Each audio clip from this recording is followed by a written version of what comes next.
Imagine being 21 years old, standing on the most famous tennis court on the planet, with 25,000 of your countrymen screaming your name so loud the ground actually shakes beneath your feet. Imagine carrying 2 years of pain, 2 years of sleepless nights, 2 years of replaying a single match in your head on loop, and knowing that the woman who caused all of it is standing just a few feet away, on the other side of the net, staring right back at you. That is exactly where Alex Eala found herself on a warm afternoon at the All England Club. And what happened next had an entire nation of 115 million people frozen in front of their screens. This is the story of a girl from Quezon City who turned heartbreak into history, and the moment she made the whole world stop and pay attention. But to understand what this day truly meant, you have to go back.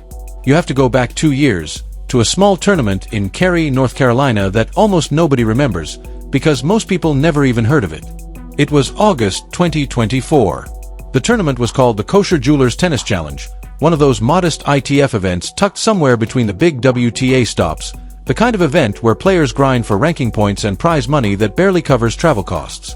But for a 19-year-old ranked 147th in the world, still figuring out who she was as a professional tennis player, it was everything. Alex Eala had worked her way into the quarterfinals, and she was playing some of the best tennis of her young life. She was sharp, aggressive, confident in a way that people around her had started noticing. And then she walked out onto the court and saw her opponent. A 26-year-old Mexican veteran named Renata Zarazúa. Not a household name. Not someone tennis fans were talking about at dinner parties. But an experienced professional who had been around long enough to know how to win ugly, how to grind, how to wait for the moment when her opponent starts believing the match is already won, and then strike. Eala took the first set 6-3. She was in complete control. The finish line was in sight. You could feel it, the semifinals beckoning, the momentum building, everything clicking into place the way it sometimes does when a young player is playing on instinct and not overthinking a single ball. And then, slowly, quietly, the match began to turn. Zarazúa didn't panic. She never folded. She just kept playing her game, kept the ball in, kept the pressure on, and waited. The second set slipped away from Eala 6-4. The third set was even worse, 6-3 to Zarazúa. In just over 2 hours, the match was gone. The semifinals were gone. And Eala was left sitting in that locker room, staring at the floor, trying to make sense of how something that felt so certain could fall apart so completely. That loss lived inside her. Not in a way that destroyed her, but in a way that changed her. She flew back to the Rafa Nadal Academy in Mallorca and she worked. Not the kind of work that fills a training schedule and looks impressive on paper, but the obsessive, relentless kind that comes from having something to prove. She studied Zarazúa's game frame by frame. She rebuilt her serve from the ground up, turning what had been a liability into something opponents had to respect. She worked on the mental side of tennis, the part that doesn't show up in stats but decides almost every close match at the professional level. And while she was doing all of that, something extraordinary was happening on the scoreboard. Her ranking climbed. Then it climbed some more. She won junior Grand Slams. She captured a WTA 125 title. She defeated world number 2 Elena Rybakina and world number 8 Alina Svitolina in Berlin, 2 results that announced her arrival as loudly as anything could. The girl who lost in Cary had become someone completely different, and the tennis world was starting to notice. Then came June 22, 2026, a date that Philippine sports will never forget. The latest WTA rankings dropped and Eala had jumped 5 places, from 35th to 30th in the world. Already remarkable. Already historic. But then news came that Canadian world number 9 Victoria Mboko had pulled out of Wimbledon with a knee injury, and Eala moved up 1 more spot in the provisional draw. Number 29. The 29th seed at Wimbledon. Only the top 32 players in the WTA rankings receive a seed at Wimbledon, and Eala had just squeezed inside that group to become the first Filipino in the entire Open era to earn a single seed at a Grand Slam tournament. The reaction back home was unlike anything the country had ever seen for a tennis player. Headlines blazed across every major outlet. Social media lit up with hundreds of thousands of posts. People who had never sat down and watched a full tennis match were suddenly Googling how Wimbledon seedings work and setting alarms for her matches. She was no longer just a promising young player. She was a symbol, a living proof that impossible things can actually happen if you refuse to stop trying. Then came the draw.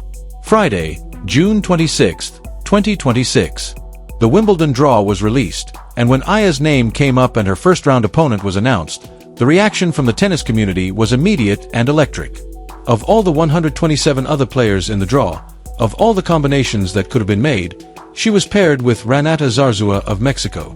The same Renata Zarazúa. The one from Kerry. The one who had taken that first-round lead and somehow turned it into a loss that Eala had spent 2 years trying to forget.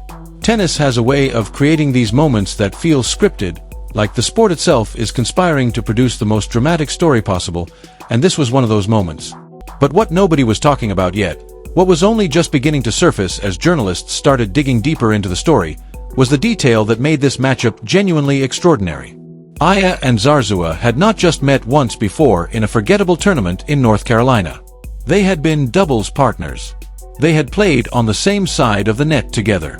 They had strategized together, celebrated together, shared the particular bond that comes from competing alongside someone instead of against them. They knew each other's games not just from watching film, but from having been partners in the truest sense of the word. And now they were going to walk out onto center court at Wimbledon, one of the most watched sporting stages on earth, and play each other in front of thousands of live spectators and millions more watching at home. For Zarazúa, this was a chance to prove that Kerry wasn't a fluke. A chance to show that her game held up on the biggest courts against opponents with everything on the line. She had nothing to lose and everything to gain. For Eala, the emotional stakes were on a completely different level. This wasn't just a first-round match at a Grand Slam. This was the universe presenting her with a test, almost as if someone had designed the situation specifically to see what she was made of. Could she handle the weight of it? Could she manage the noise, the history, the expectation, the 25,000 Filipino fans who had booked flights to London just to watch her play? Could she step onto that court and play her game without the ghosts of Kerry creeping into her head at the worst possible moment? There was one more layer to all of this that made the story even bigger. If Eala won, her second-round opponent was likely to be Serena Williams. Serena, the 23-time Grand Slam champion, had come out of retirement and received a wild card into Wimbledon, and the draw had placed her in Eala's section. The possibility of a second-round match between a 21-year-old Filipino making history as a first-time seed and the greatest player the sport has ever produced was almost too much to process. But none of that could matter until the first match was won. June 29, 2026. Center court. Alex Eala walked out to a sound that she will probably hear in her dreams for the rest of her life. The noise from the Filipino fans in the stands was something completely new for Wimbledon, which has its traditions and its etiquette and its history, but which had never seen anything quite like this. Flags waving, chants building, a kind of raw communal joy that doesn't always find its way into a tennis stadium. And across the net, grounded and calm and experienced, Renata Zarazúa began warming up. The opening of the match was careful. Both players feeling for something. Testing, neither one willing to hand the other anything cheap. Eala had won 9 of her 12 grass court matches heading into this tournament, and you could see why. Her movement on the surface was natural, her slice backhand keeping the ball low and awkward, her serve noticeably different from the weapon that had given opponents trouble earlier in her career. Zarazúa was working, pushing the Filipina into corners, trying to find the angles that had worked in Kerry, looking for signs that the nerves might start showing. They didn't. What Eala had built over 2 years of training wasn't just physical. It was mental. The ability to stay in the point when the situation gets uncomfortable, to not let one bad game become 2, to trust the work even when the moment is enormous. The turning point came like it always does in tennis, suddenly and without much announcement. A break point. The crowd went quiet for just a second, that particular kind of silence that only happens when thousands of people are all holding their breath at exactly the same time. Eala bounced on her toes, tossed the ball up, and hit a forehand winner so clean and so precise that Zarazúa didn't even move for it. The stadium came undone.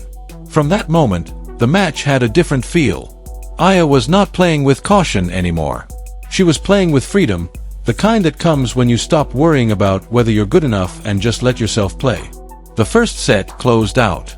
The second set followed. And then came the final point, an ace down the tee that Zarazúa had no chance of reaching, and just like that it was over. The scoreboard read the way Eala had imagined it reading 10,000 times in training. She had won. She dropped to her knees on the grass of center court and stayed there for a moment, head down, taking it in. 2 years of work. 2 years of early mornings and film sessions and mental coaching and every little sacrifice that goes into climbing from 147th in the world to a Grand Slam seed. It had brought her here, to this exact moment, and the moment was real. What this victory meant went so far beyond tennis. In 5 Grand Slam main draw appearances across the previous 2 years, Eala had advanced past the first round only once. She had now matched her best Grand Slam result and done it in the most emotionally charged circumstances imaginable, against the one opponent who knew her game better than almost anyone, on the most watched court in the sport. The Philippines had never had a Grand Slam story like this before. Not one that came with this much context and history and raw human drama attached to it. And Eala, whether she fully grasped it in that moment or not, had become something bigger than an athlete winning a match. She had become a reference point. A name that millions of Filipino kids would hear and think, if she could do that, maybe I can do something too. As she walked off center court, the chant still echoing around her, her mind was already turning to what comes next. Serena Williams or Maya Joint waiting in the second round. The woman who had beaten Rybakina and Svitolina already knowing she could compete with anyone. The girl from Quezon City who lost a heartbreaking match in a small tournament 2 years ago and decided, quietly and absolutely, that she was never going to let that happen again. The story isn't finished. It's barely even started. And the tennis world, still trying to absorb what it just witnessed, is beginning to understand that Alex Eala is not a feel-good moment. She is not a one-match wonder. She is not a story that ends here. She is something rarer than that. She is someone who decided who she wanted to be and then became that person, one training session, one match, one impossible moment at a time. The question now is just how far this goes. And based on everything we've seen so far, the answer might genuinely surprise us all.